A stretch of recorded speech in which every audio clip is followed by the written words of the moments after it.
Well, in today's episode, we're going to talk about how to avoid three debt traps, ways to avoid those three debt traps, and we're also going to talk about the CPI numbers and how it impacts people's cash flow. So, why don't we get started?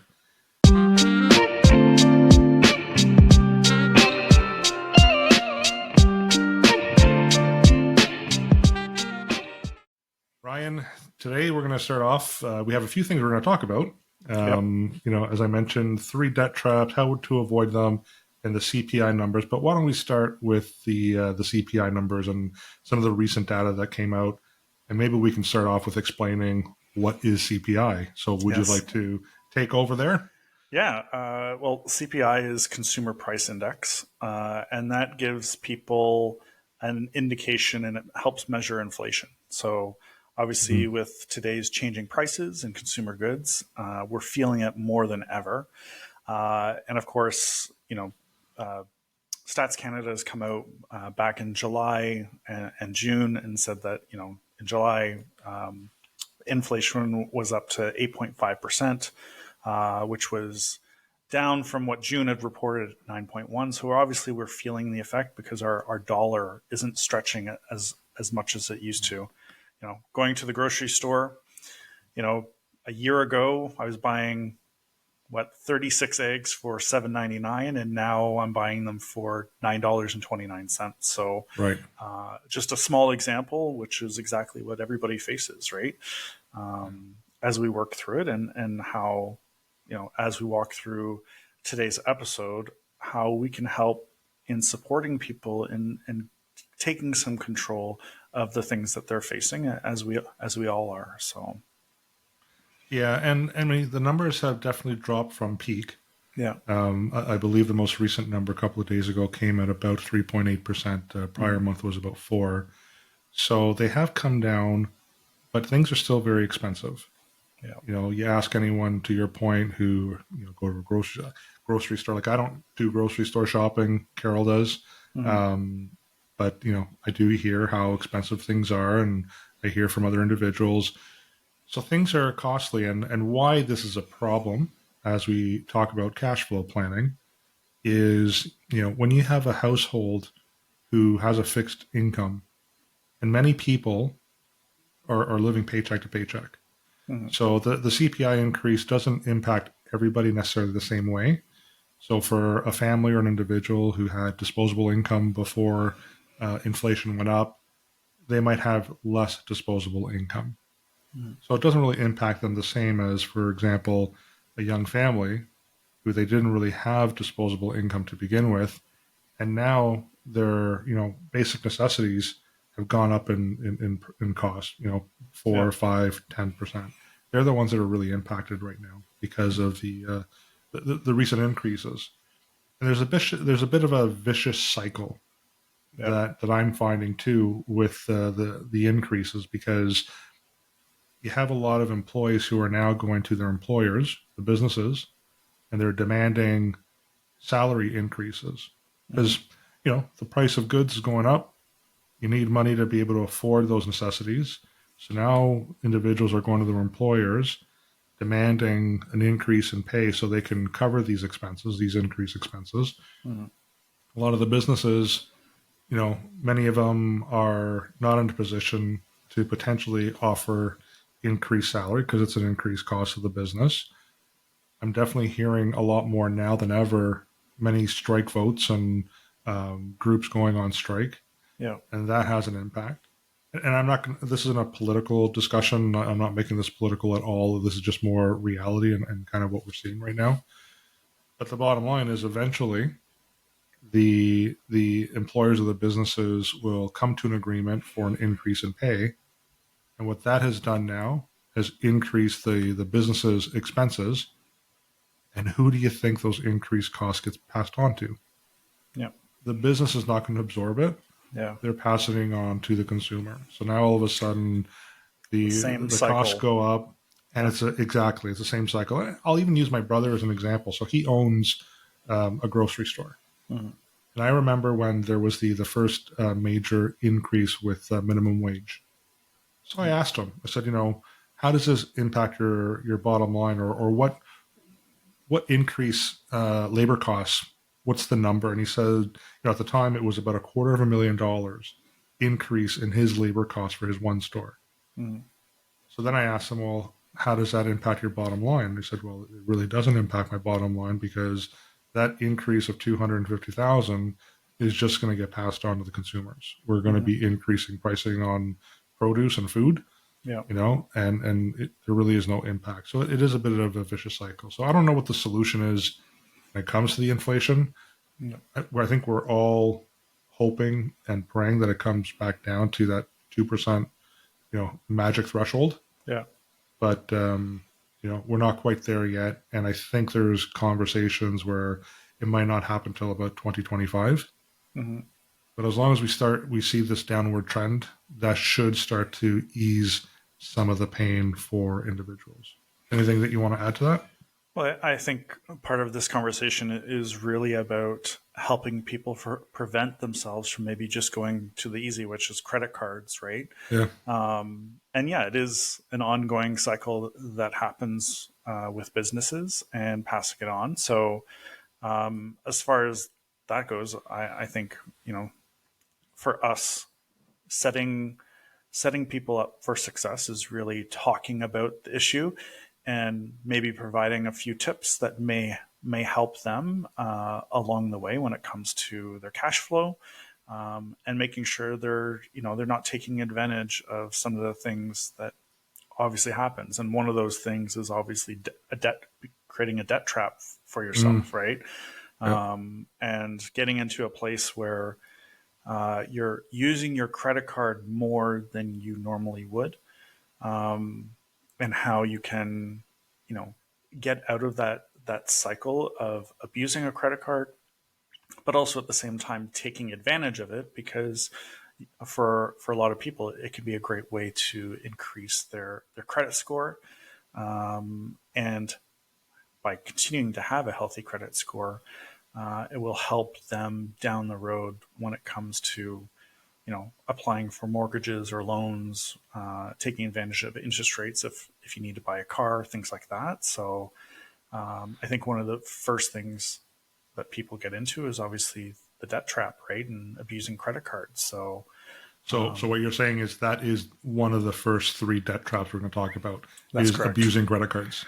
Yeah, yeah, Right. Okay. Just to be clear, so people can understand what we're referring to. So, number one debt trap: yeah, abusing credit cards. yeah, And there are people who do abuse credit cards. yeah. I think there are people who believe that credit cards are bad no matter what, and credit cards are not bad. They're a great tool if used properly and responsibly, but it's definitely a trap in the sense of that's probably the one debt that consumers will have Mm-hmm. that can easily and quickly get out of control. That's right. Part of it is because it's a revolving credit. Yeah, The other part of it is the high interest cost, right? Well over 20% on all of those credit cards. yeah, So really, people have to be mindful of how they use their credit cards. mm-hmm. And right now, some of I don't even want to call it abuse right now. It seems to be more of a necessity, but there are Mm-hmm. people who are literally taking cash advances from their credit cards to make their next mortgage payment Yeah, because they were stuck in a variable rate mortgage and the payment is adjustable. So it's increased significantly over the last 12 plus months. mm-hmm. And they're racking up their credit card debt. So we can call it abuse. We can also say that I think right now it's a bit of a necessity, but it's just kind of kicking the problem down the road. Yeah, So credit card's a big one. yeah, We have to be mindful of it. And in terms of having a credit card, if you want it to positively impact your credit bureau or not negatively impact it, mm-hmm. one of the recommendations is to try to keep the balance below 35% of your available credit. So, as an example, Yeah, if you have an available credit of $10,000, try not to carry more than $3,500 balance on the credit card, and that'll keep your credit in check yeah, for the most part. Obviously, also making payments, Yeah. Another one too is not just making the minimum payment on a credit, even if it's $5 more than what the minimum is, that also has a positive impact on your credit history as well. Yeah. Yeah. So, right, anything you want to add to abusing credit cards and how that is, you know, probably the number one debt trap right now that people Yeah. are dealing with? Well, uh, two client calls that I've had in the last week have been about this subject, and really, again, for some people listening, they don't know how the credit rating works. They don't know how to maintain their score, bring their score higher or lower, hopefully higher. And these small things are the things that will help them in the longer run. Mhm. And also creating a new habit and being able, it's a great teaching moment for children, right? So for Mhm. younger kids, teens, I've even seen parents put their children on their credit card just to help them build up some credit, especially when they're, 15, 16, 17, Mhm. to allow them the opportunity to build that credit score too. Yeah. Because it surprisingly does have a very large impact on the next time you go for a loan and the rate that you get. Because businesses, they always want to see your ability to pay back what you're borrowing, right? So, They want and to see history. that's the next part, which is the history, right? What Yeah. is your history on this borrowing pattern that you have? And it makes believe me, it makes a huge difference. When I got my first mortgage, it made a huge difference compared to some of my friends that had gone to get mortgages, and the rates that I got. And you know in this day and age, when mortgage rates are higher, every little point counts, right? To get a lower amount. So Yeah. I'll share a funny story. So, when I first started in banking, I worked in a small trust company in a farming community. mm, And there was a 65-year-old farmer who was looking to buy himself a brand new Cadillac. And he had, I believe at the time, like $500,000 in his bank account. yeah, And he was going to spend $60,000 at the time to buy this brand new Cadillac. And his family kept saying to him, "Why are you using your money from your bank account? Just get a car loan. Do it as a car loan." hmm, Now, 65 years old, never had a credit card, always paid everything for cash, hmm, never had a mortgage. He inherited the farm from his family. Went to apply for a car loan and got declined. Not because he didn't have capacity. And again, this is 30 years ago. I'm not sure what the rules are today, but I think they're very similar. He just never had credit history. hmm, So no one was willing to lend him $60,000 to buy a brand new or a Cadillac. So at the end of the day, he just took the money from his account and paid it cash. yeah, And I had a recent conversation with some clients of mine who are older clients, and they had asked me they have a credit card that they've owned for 20 years with one of the major banks, but they haven't used it in like 15. yeah, So they'd asked me, should I just cancel the account because we never use it? hmm, And I suggested no, actually keep it active because that 20-year history has a far better impact on their credit score hmm, and their credit history than a recent credit card. yeah, So just keep it active, even if you charge $50 a year on it just to make sure that it's still active. hmm, That history is what a lot of the lenders are looking for. And to your point, I mean, it's one of the reasons now my daughter, who just started university, she was offered a credit card, as a student without a job, and was given $1,000 limit. Now, thankfully, her father is a financial advisor, so I'm teaching her on how to use a credit card responsibly and when to use it and when to pay it and all those things. But a lot of people don't have that. yeah, They're kind of figuring it out. Like when I first got a credit card, I was 18 years old with a $500 limit. I didn't have anyone to teach me how to properly use a credit card, and I got myself in trouble at a very young age. yeah. So we definitely need to offer more education. And kids coming out of university too are being offered very large sums of of opportunity of 5, 10. I've seen recent graduate get a $30,000 credit card offer, and I very much say stay away from those large amounts because it can get carried away very quickly. So Yeah.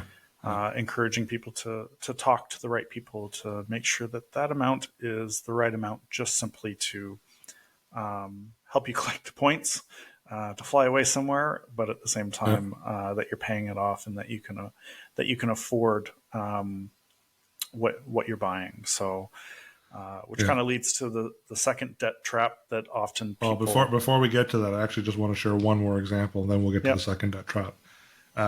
John, my partner John at TVH Mortgages, for years he has helped people, refinance their debt.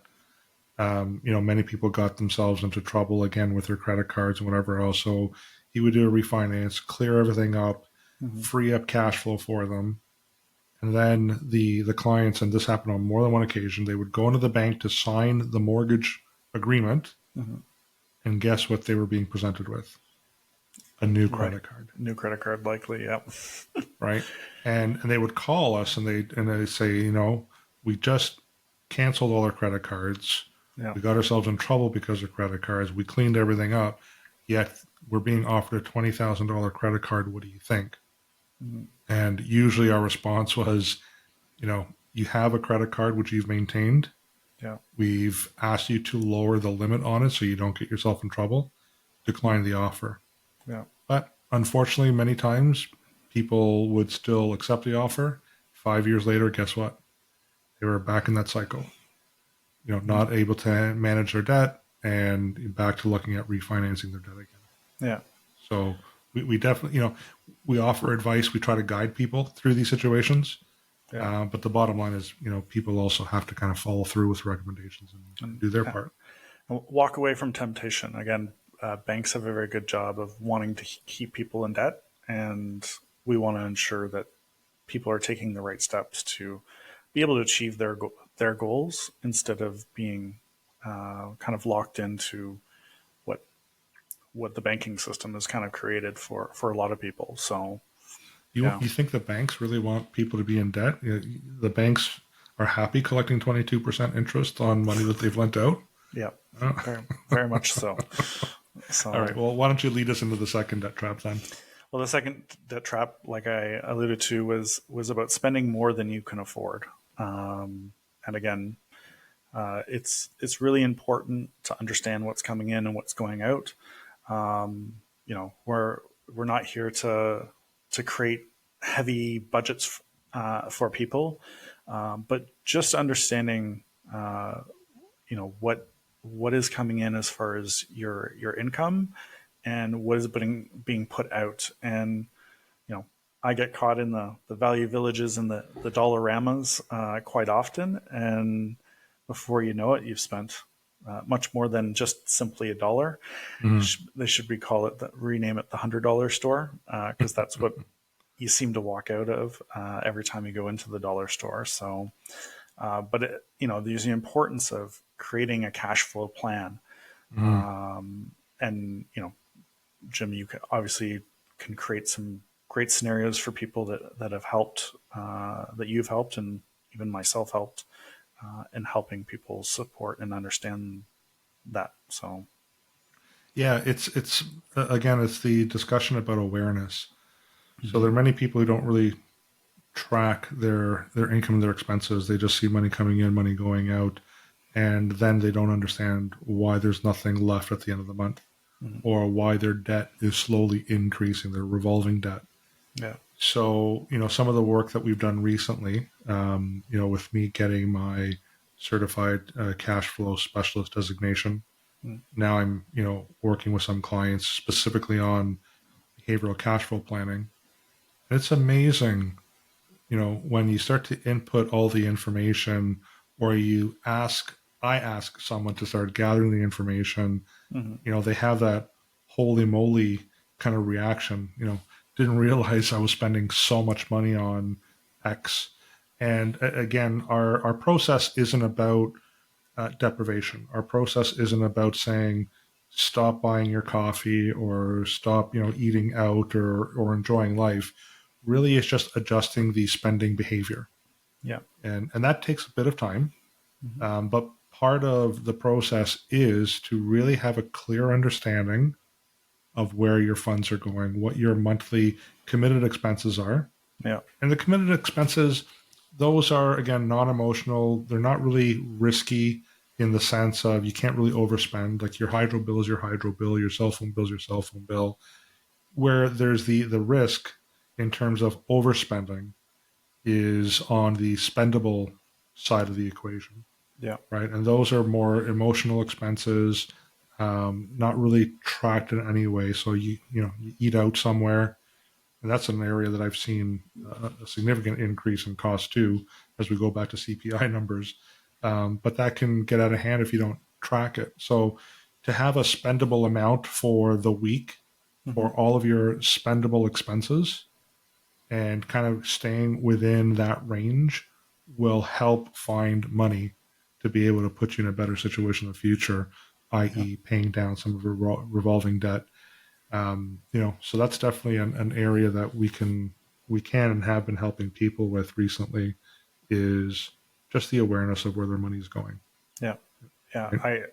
We can't hammer home enough is simply being aware where your money is going will give you some great insight as to how you can support yourself and your own goals, your family's goals when it comes to what you want to do in the longer term, Mhm. versus being handcuffed to, having to pay your credit card debt down constantly, and just over time it being able to add up. And that, what was it, the latest is, most Canadians are $200 to $500 away from being Mhm. completely broke if a major event happened, Yeah. that they wouldn't be able to. And again, they would be relying on, you know credit card or loans and things like that. And we want to break this habit. We want to break the habit of Mhm. people constantly struggling to make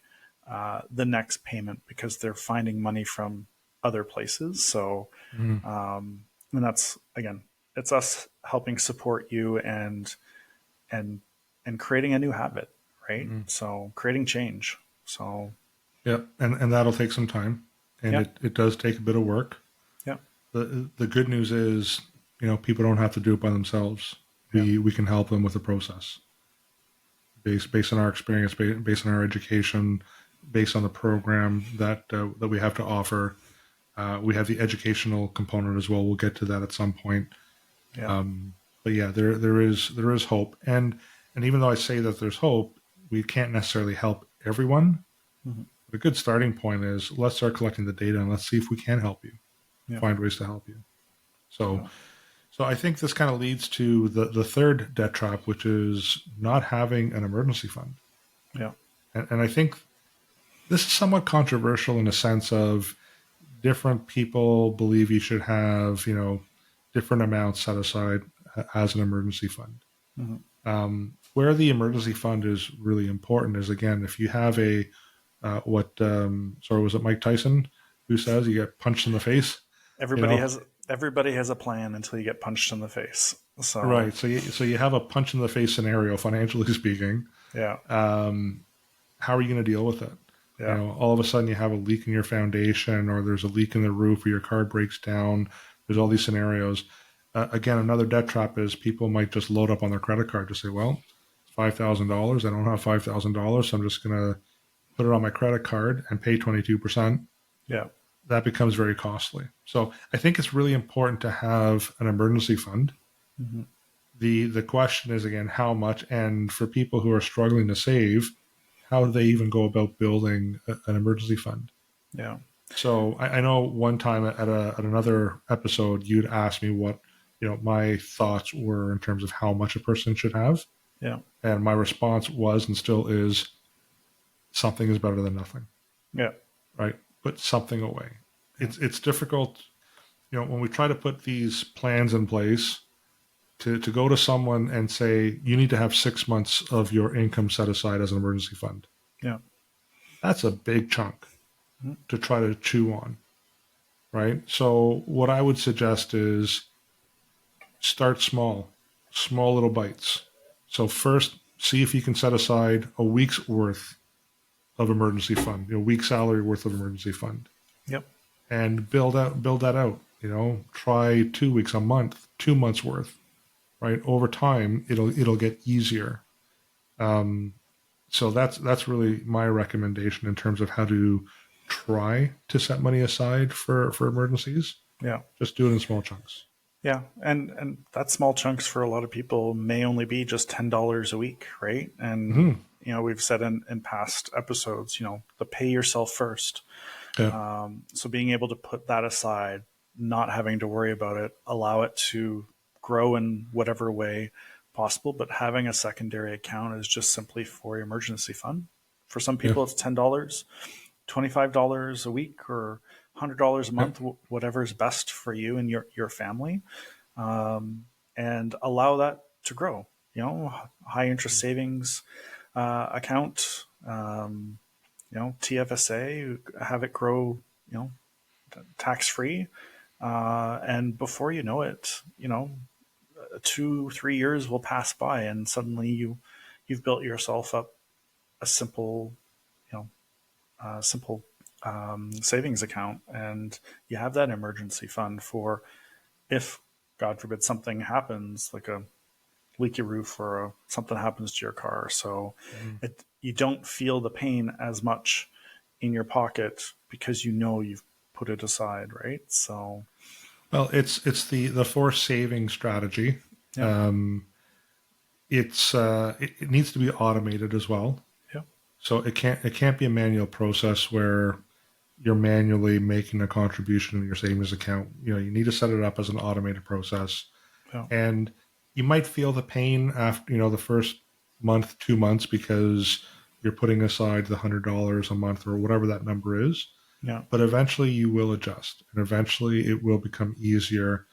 And to your point, Ryan, eventually you'll look at, the money that's accumulating and feel really good yeah, about seeing an account that actually has a positive balance as opposed to a statement that has amount owing at 22%. yeah.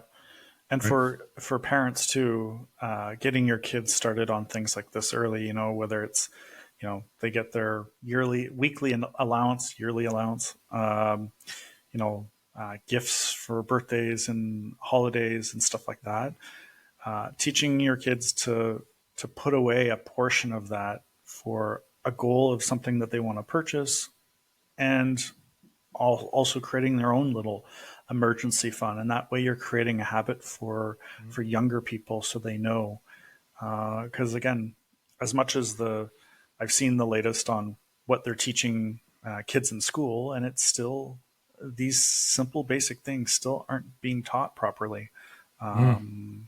for kids. And you know being able to put off buying something, self or quick gratification, Mhm.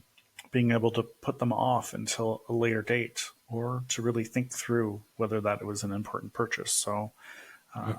these all have an effect of creating great habits at a younger age. Because I know for myself, and I'm sure you yourself, Jim, you don't ever want to see your kids struggle with No. understanding money No. and money in the future. So help them create those habits now, and especially for the people coming out of university right now, it's a great habit to create, and will have everlasting impact. So Yeah, it's amazing how young adults coming out of university can run circles around us when it comes to Bitcoin and cryptocurrencies and even ETFs, but they mhm. have no idea about debt and Yeah, how debt works and the impact of debt. yeah, So even in universities, my understanding is from recently touring a bunch of universities with my daughter, hmm, they have programs or clubs that talk about investing and hmm, teach people about investing. They don't talk to them about debt management yeah, and spending. yeah, And one of the dangers too in spending, and I think it's a little bit different with the younger generation than with our generation or even the older generation, because the older generation and even ours at one point, we worked with cash. Mm-hmm. We actually had physical cash. So we knew if we had $100 in our pocket, that's what we had for the week, for example. The problem is we're in a tap society now, Yeah. right? So the younger generation coming in who've never really managed cash, never had to work with cash because everything has been tap, tap, tap, tap. Again, it's easy for people to kind of get their spending out of control because even trying to do the mental math of how Yeah. much they've spent through tap, they never get it right. Yeah. So that's another danger. So let's talk a little bit then about the new offering that we have. Mm-hmm. So again, you and I together have partnered up, and we're now offering through TVH Cash Flow Solutions, behavioral cash flow planning, Mm-hmm. and this service really helps people in many ways. First, from a again an awareness point of view, Mm-hmm. because we are going to ask them to provide us with their expenses and their cash flow and present it to them in such a way that they can visualize it, they can see it. It's very easy. Yeah. Also, provide them with a way of um, providing them, I guess, an allowance for Yeah. spendable funds, Mm-hmm. so they can, they know what their weekly allowance is, and that could be used in any way they want. It's almost like Weight Watchers points, right? You're allowed X amount of points per day and per week. Just don't go over the points, Yeah. and you should start losing weight. In this instance, it's more like a here's your spendable amount. Just don't spend more than your spendable amount. Yeah. And financially speaking, we'll be able to show you the impact of making some of those adjustments. Yeah. So those are the couple of things. And then there's also the 12 module educational program. Yeah. That's also very important. That will teach them or teach people about spending habits, money, debt, why budgets maybe are appropriate in certain circumstances, Yeah. but not really for what we're trying to help our clients with. Yeah. Right? Yeah. The key thing is that as you said, it was behavior based, right? Mm, Creating and understanding your behavior helps change your mindset and create a new habit. And through that constant work, again, it's going to be a little bit of work, but again, it's creating an everlasting impact on not only you, your family, your kids, your business, mm, and how just simply being aware and that again that tap mentality, as you said, the cha-cha slide to tap your card can make it all the difference when it comes to mm, seeing your cash flow and seeing what's coming in and going out and making better choices along the way. Again, accumulating like a snowball effect and then mm. creating a very large snowball down a big mountain full of money that you'll Yeah, enjoy. So, yeah. yeah. That's awesome. So I guess really the next thing for people is if you're at all interested in working with us to avoid some of these debt traps, or if you'd like to go through a behavioral cash flow plan to see if it's even something that can potentially assist you, there's a couple of ways that you can reach out to us. So you can go to tvhcashflow.ca. So that's tvhcasflow.ca. Or you can call us at 647 727 4668.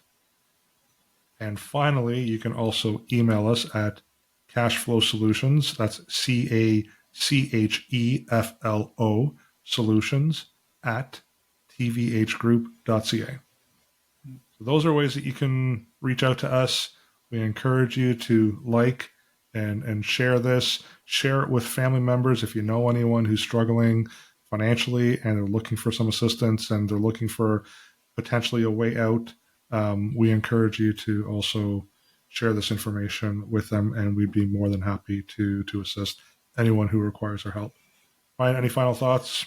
Any Uh, final statements? Again, this is educational based and it'll help you understand the behavior and create a new mindset. And to, to be talking about finances and money has always been taboo, and encouraging people to share their struggles and to get the support that they need and the help that they need through ourselves. Mm, And again, our success is your success, and we really enjoy and love doing it. So, absolutely. no. All right. Well, thanks everyone. Ryan, until next time. Okay.